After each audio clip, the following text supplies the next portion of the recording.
Welcome back to the ditch for yet another amazing week where I am your host, Evangelist Chutney Hart. And this week, I want to talk to you about the overflow, a very familiar passage of scripture in Ephesians, the 3rd chapter, verses 20 through 21.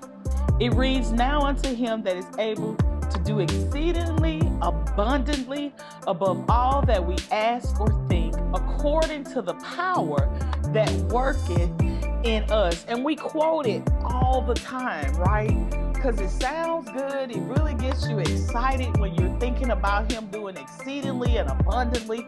But have you ever really thought what that means? Because we're not talking about just in the natural. We're also talking about in the spirit. When you look at the word overflow reaches places that it's never touched before. I know there's a gentleman who has a really big house with a pond.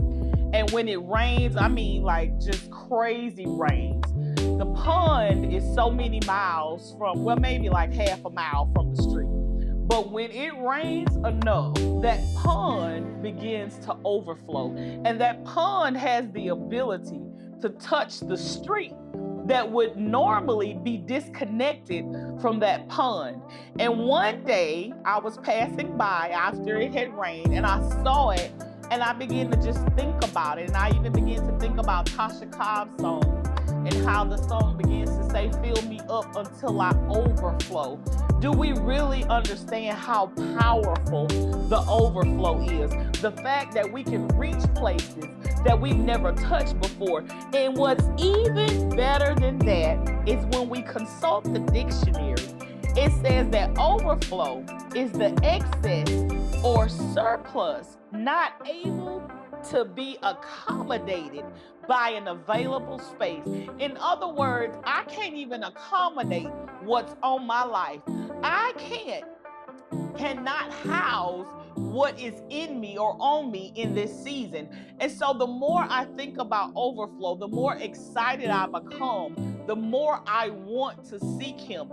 Because the funny thing about God is when you begin to seek his kingdom and his righteousness, he adds the other things to you.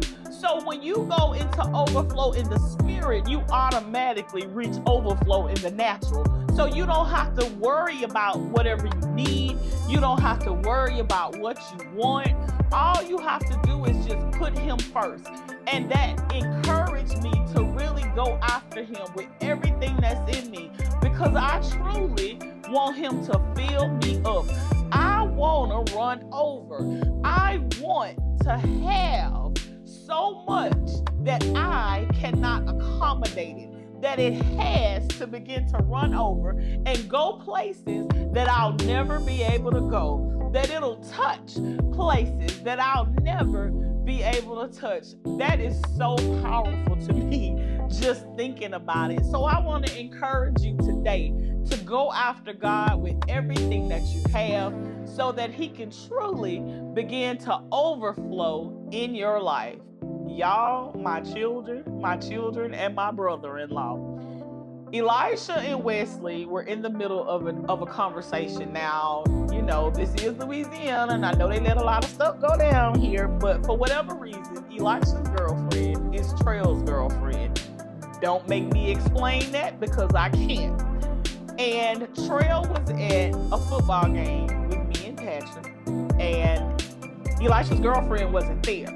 But some friends of hers was there. And she told Elisha to communicate to Trail that she heard he had been cheating. And he's playing the video game, y'all. It was so funny. He's not batting an eyelash. He was like, "No, I wasn't cheating."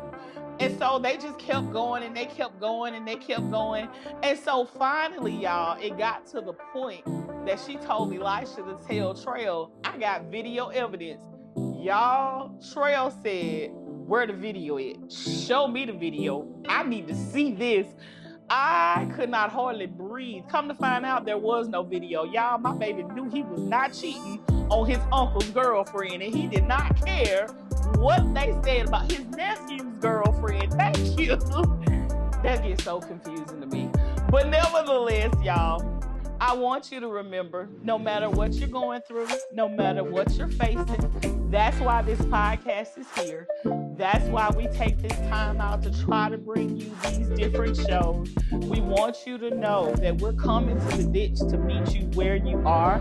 We want to give you enough that you'll get strong enough that you can come beyond the ditch. So remember, there is safety just beyond the ditch.